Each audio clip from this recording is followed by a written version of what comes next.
जय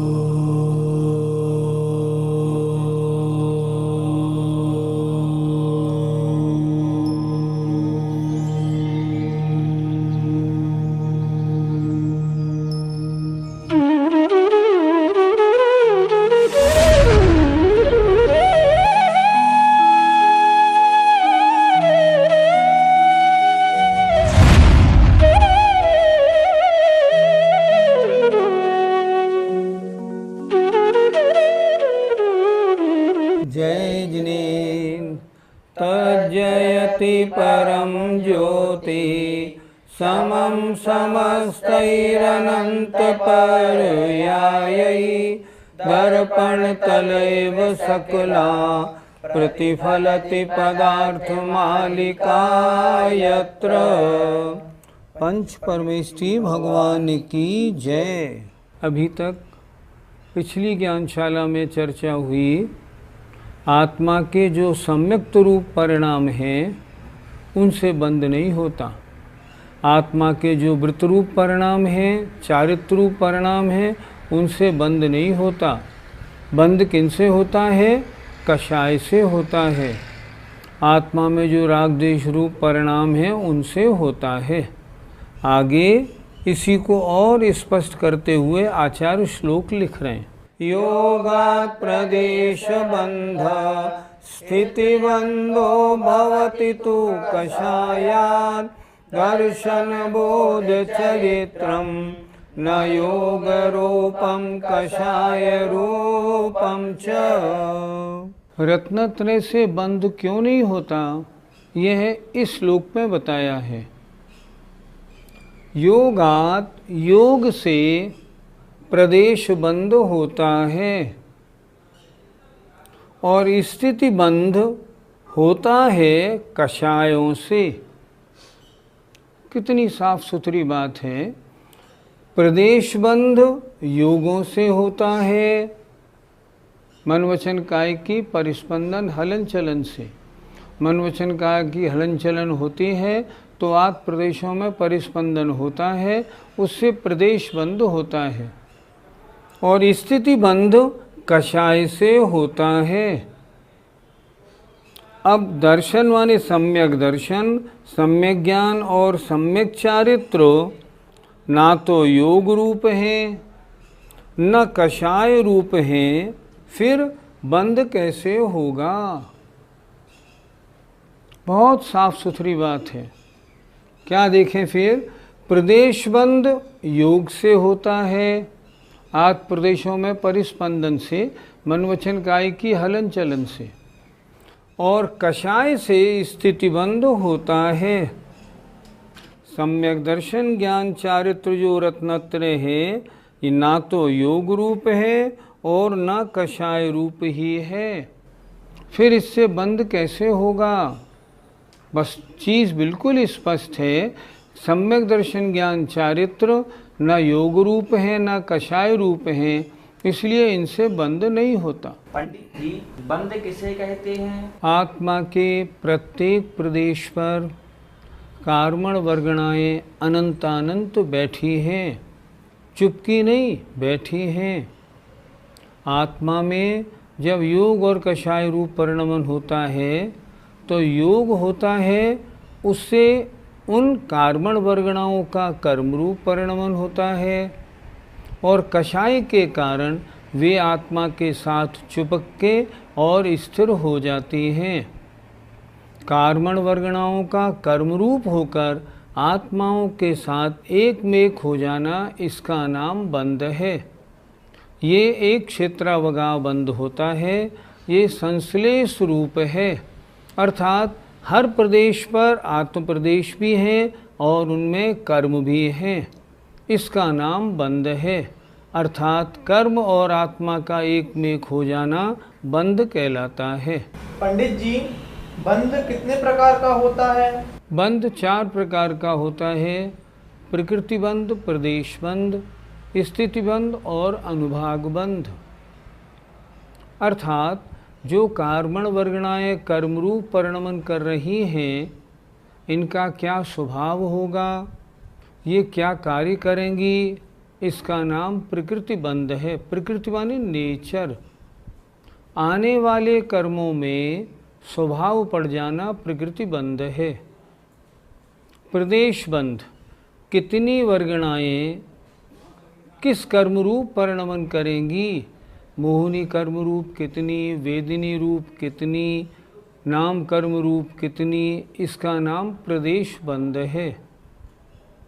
स्थिति बंध, ये जो कर्म आत्मा के साथ अभी बंध हुआ है, ये आत्मा के साथ कितने समय तक बंधे रहेंगे, इसका नाम स्थिति बंध है।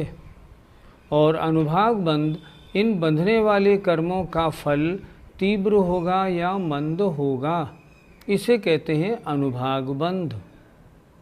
4 प्रकार के बंध में योगात, योग से तो प्रकृति बंध और प्रदेश बंध होता है, और कषाय से स्थिति बंध और अनुभाग बंध होता है। यहाँ आचार्य ये कह रहे हैं कि योग से प्रकृति बंध और प्रदेश बंध है, कषाय से स्थिति बंध और अनुभाग बंध है।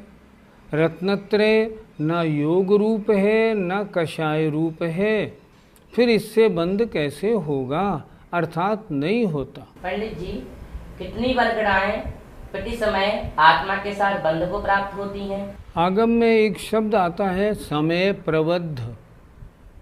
समय प्रबद्ध माने अनंतानंत।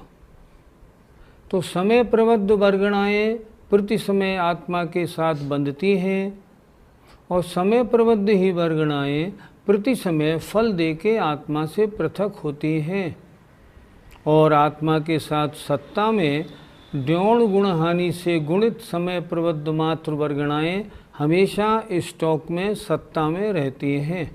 आगम में ऐसा कथन पाया जाता है। पंडित जी, प्रदेश बंध ज्यादा कैसे होता है और कम कैसे होता है? मन वचन काय की हलन चलन जितनी ज़्यादा होगी, आत्मा के प्रदेशों में परिस्पंदन उतना ज़्यादा होगा, और जितना परिस्पंदन ज़्यादा होगा उतने कर्म परमाणु ज़्यादा आएंगे। प्रदेशबंध ज़्यादा होता है मन वचन काय की ज़्यादा क्रिया से, कम होता है कम क्रिया से। इसलिए जिनको प्रदेशबंध या कर्मबंध कम करना हो, वे मन वचन काय की क्रिया कम से कम करें। इसीलिए शास्त्रों में उपदेश होता है, बिल्कुल आत्मा में लीन होकर बैठो, भागदौड़ करने का काम नहीं।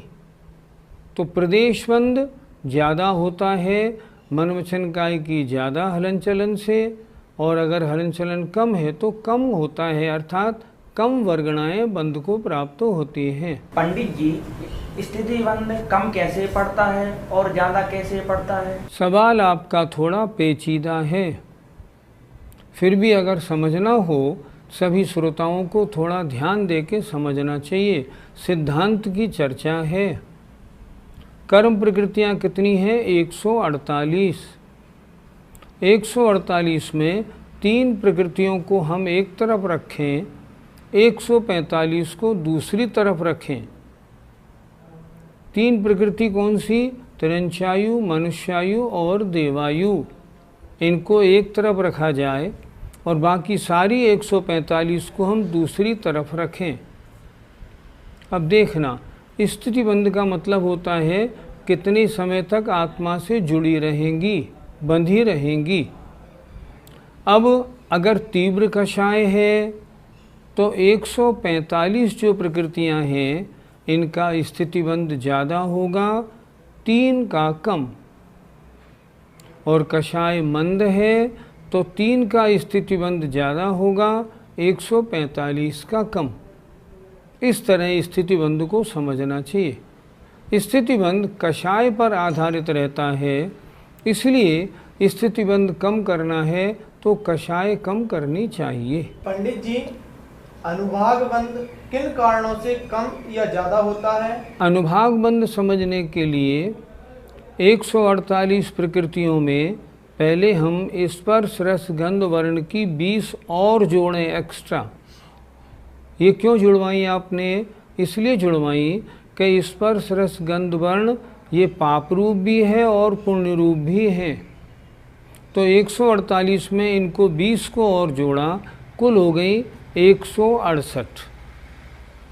168 में 100 पाप प्रकृति हैं और 68 पूर्ण प्रकृति हैं।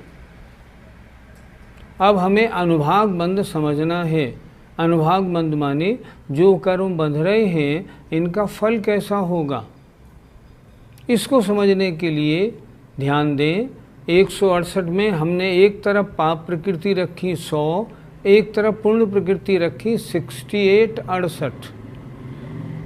अब अगर तीव्र कषाय में बंध हुआ है तो पाप प्रकृतियों का फल ज़्यादा होगा, पूर्ण प्रकृतियों का कम। और मंद कषाय में बंध हुआ है तो पूर्ण प्रकृतियों का फल ज़्यादा होगा, पाप प्रकृतियों का कम। इस तरह से अनुभागबंध कम और ज़्यादा कैसे होता है इसको समझना चाहिए। पंडित जी, पाप कर्मों का फल किस प्रकार का होता है और पुण्य कर्मों का फल किस प्रकार का होता है? पाप कर्मों का फल कड़वा दुखदायक, पुण्य कर्मों का फल मीठा सुखदायक होता है। हम 4 उदाहरणों से पाप और पुण्य कर्मों के फल को समझ सकते हैं। पाप कर्मों का फल कैसा होगा? अब अगर सबसे कम होगा तो नीम जैसा कड़वा, इससे ज़्यादा फल हुआ तो कांजीर जैसा इससे ज़्यादा कड़वा, और ज़्यादा फल हुआ कड़वा पाप का तो जहर जैसा, और बहुत ही ज़्यादा कड़वा हुआ सबसे कड़वा तो हलाहल जैसा। हलाहल कहते हैं जो सूंघने से आदमी मर जाता है। पाप कर्मों का फल 4 प्रकार का होता है। पुण्य कर्मों का फल मीठा होता है, तो पुण्य कर्मों का फल भी 4 प्रकार का होता है। अगर सबसे कम है तो गुड़ जैसा, अगर उससे ज़्यादा मीठा है तो खांड जैसा, और ज़्यादा मीठा है तो शक्कर जैसा, और सबसे ज़्यादा मीठा है तो अमृत जैसा। इस प्रकार पुण्य और पाप का जो अनुभाग जो फल होता है वो 4 प्रकार का आचार्यों ने इन्हीं उदाहरणों से समझाया है। पंडित जी, एक बार आचार्य जी ने अपने उपदेश में बंध के 4 प्रकार के बंध में मिथ्यात्व को आकिंचित कर कहा था।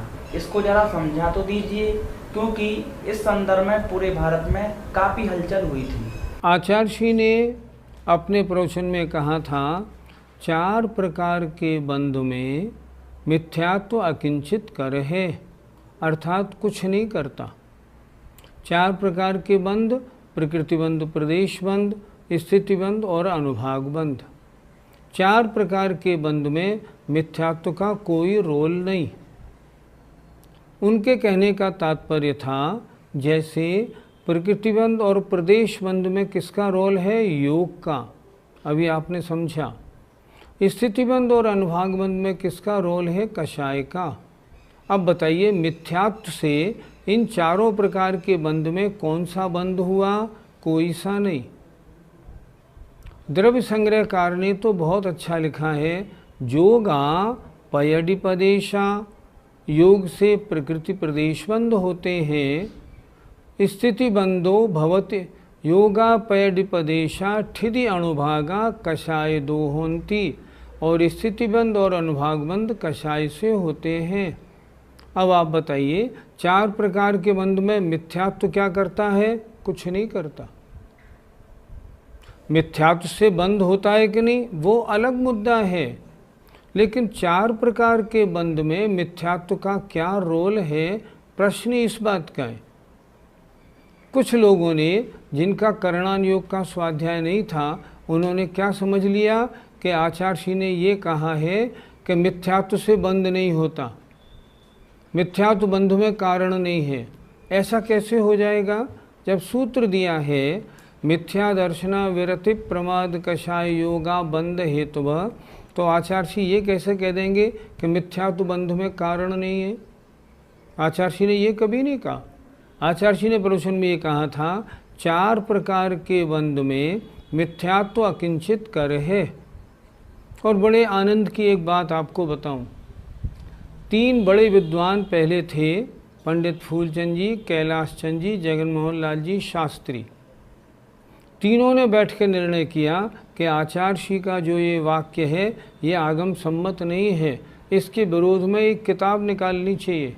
ये काम सौंपा गया जगन मोहन लाल जी शास्त्री को, बड़े बड़े विद्वान, तीनों विद्वान अपने समय के टॉप में थे।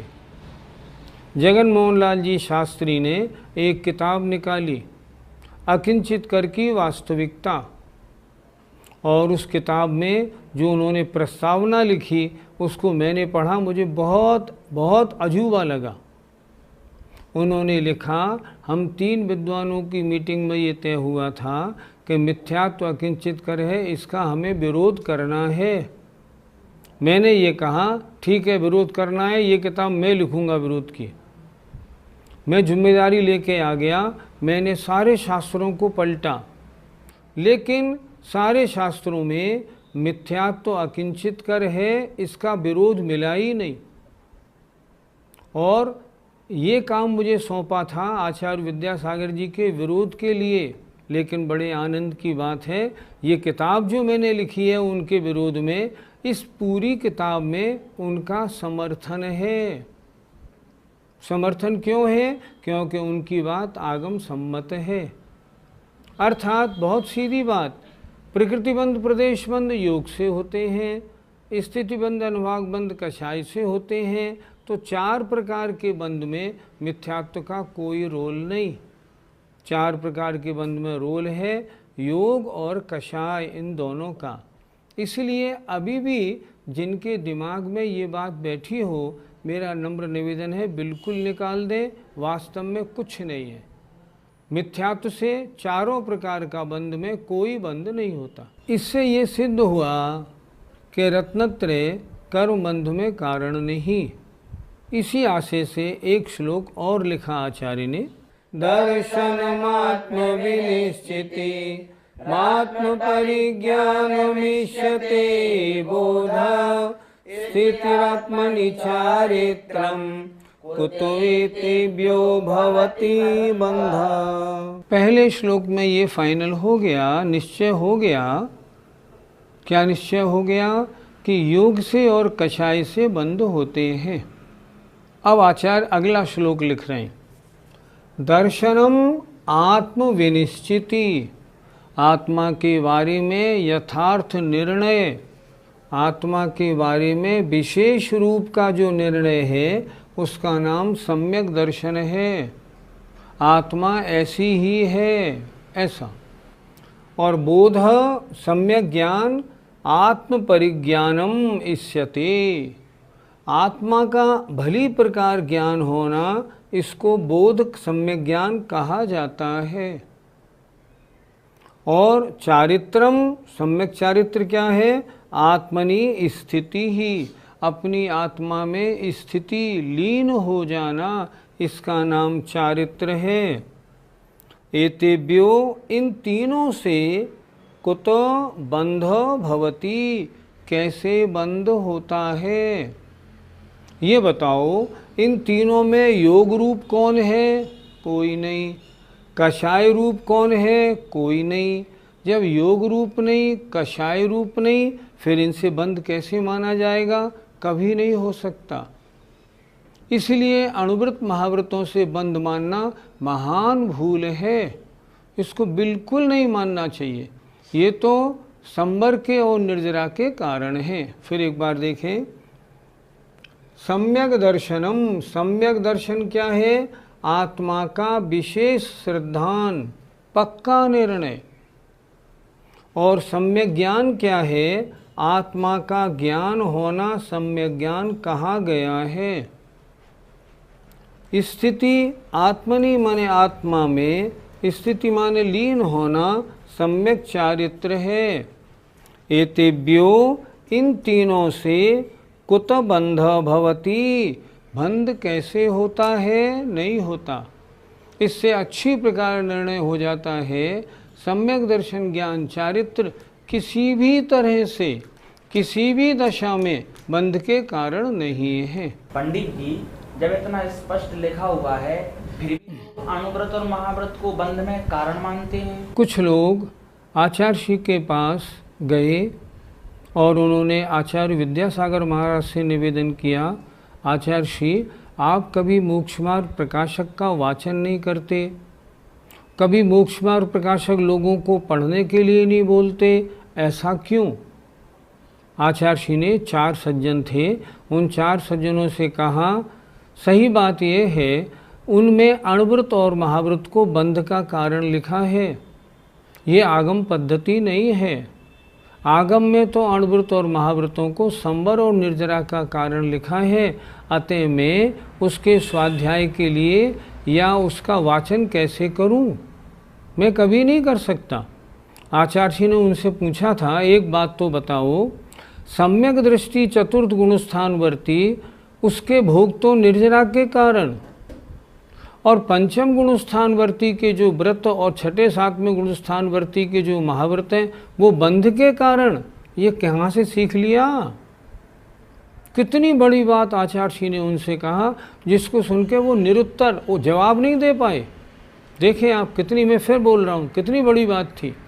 आचार्य जी ने कहा ये बताओ, सम्यक दृष्टि तो मौज मस्ती करे, सम्यक दृष्टि के भोग तो निर्जरा के कारण, बंध के कारण नहीं, और 5वें 6ठे 7वें गुणस्थानवर्ती अणव्रत और महाव्रतों का पालन करे, वो बंध के कारण। ये कहाँ लिखा है बोलो? कहाँ से सीख लिया? किस शास्त्र में लिखा है? देखो तो सही। इसलिए मैं मोक्ष मार्ग प्रकाशक की वाचना के लिए कभी वाचना करता भी नहीं और किसी से कहता भी नहीं कि तुम इसका स्वाध्याय करना। सच बात क्या है?